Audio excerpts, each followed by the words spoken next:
Hey, it's Taylor, and in this video we're going to talk about snacking, why it's so hard to shake and why it's probably the one thing that's holding you back in your fat loss and how to stop it for good.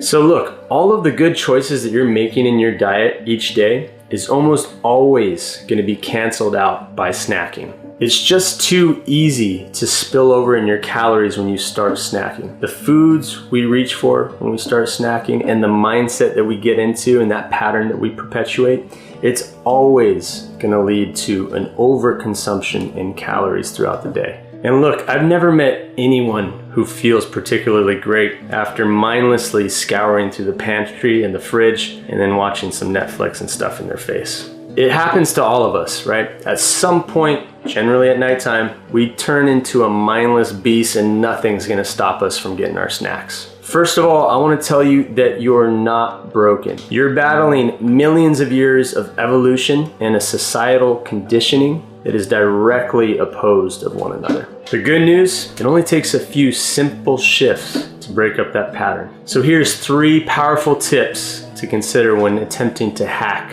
your snacks. Tip number 1, your environment is everything. It accounts for about 2/3 of your success, especially when it comes to nutrition. So your environment is everything, right? Think about prisoners. Why is it that most prisoners, when they come out of jail, they're in the best shape of their life and they basically have got a PhD in philosophy from all the books they've read, right? It comes down to comparison. When you are presented with an apple or a donut, you're gonna choose the donut every single time. So my recommendation is to perform an environmental audit. Take inventory of your environment. Take a look at the things that persist in your environment that are holding you back and ask yourself if you can do without. Tip number 2, eat bigger meals when you're hungry. Eating bigger meals in each meal is almost always going to turn out to be less calories consumed throughout the day. Now, what I'm not saying is go and eat a bunch of junk, right? So one of the most powerful ways that I know of to make sure that you're eating the right foods is to prioritize protein.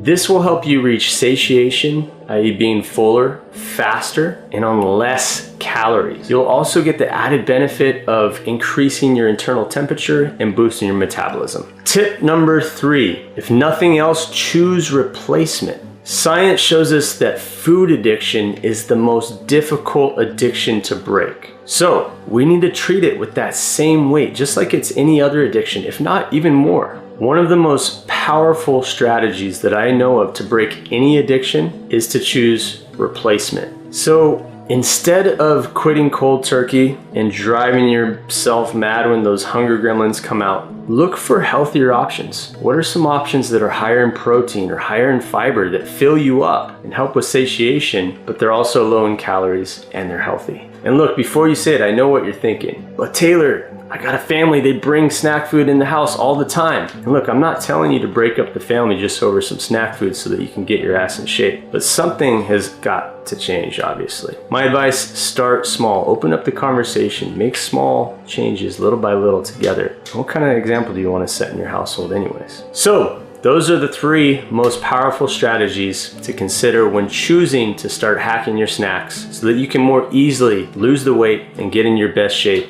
once and for all. I'm curious, what's one snack that you can't wrap your head around letting go? Let me know in the comments. All right, till the next video, stay strong, stay wild.